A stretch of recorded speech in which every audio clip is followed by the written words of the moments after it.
Okay, so I've jacked the tractor up in the front end, got it supported on blocks. These blocks are from a great big skid of them I bought when wind turbines were being installed about 10 years ago in Kincardine Township.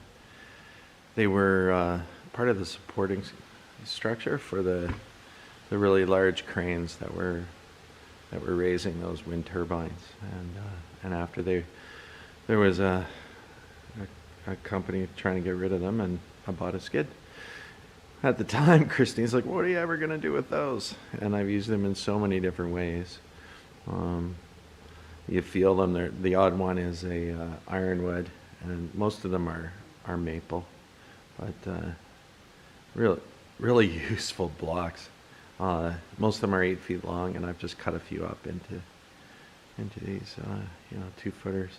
Okay, so what I did was I've been working on the front end here, tie rod ends and the end fitting for the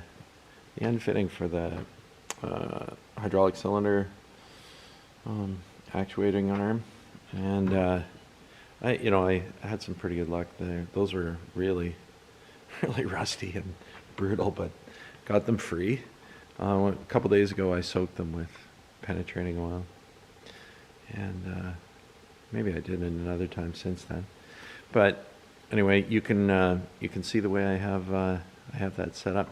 I've got a to put some pressure on the tie rod ends. I got the floor jack there, and I cut a 4x4 just to fit just the right height. And then I've got a bar. That's actually a survey stake from I have no idea where it came from, but it has a reference code on it for where it's supposed to be in the ground. I'm not really sure. I think it was here when we bought the farm.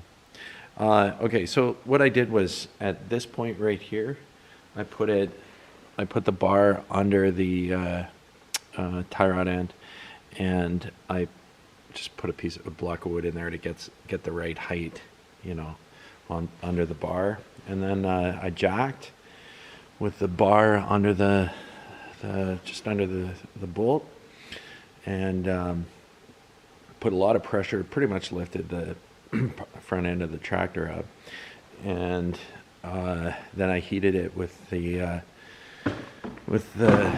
torch. So I got it pretty hot, so that was good. Now, what I'm going to do is just go over here and do the same thing.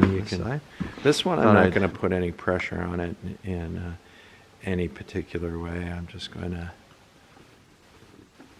let me get a little closer there. Okay. I'm just going to heat it and then top it with the heavy hammer. I've never done this before on a tractor or anything, so learning lots. It's going well.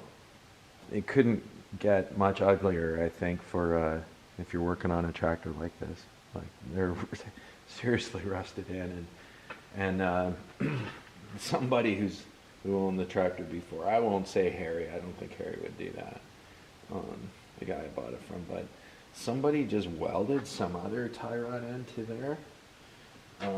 Not exactly sure what's going on, but that's what they did. So I'm going to have to make sense of that and try and figure out what to do. I might send a picture of me working on this to my father-in-law in the retirement home, because I just know he'd be totally pumped. He'd be here if he could, that's for sure. But Parkinson's doesn't let anybody away with anything. So as a result, I've got his torch set and some of his other tools and whatever. And I carry with me some of the knowledge he passed on to me.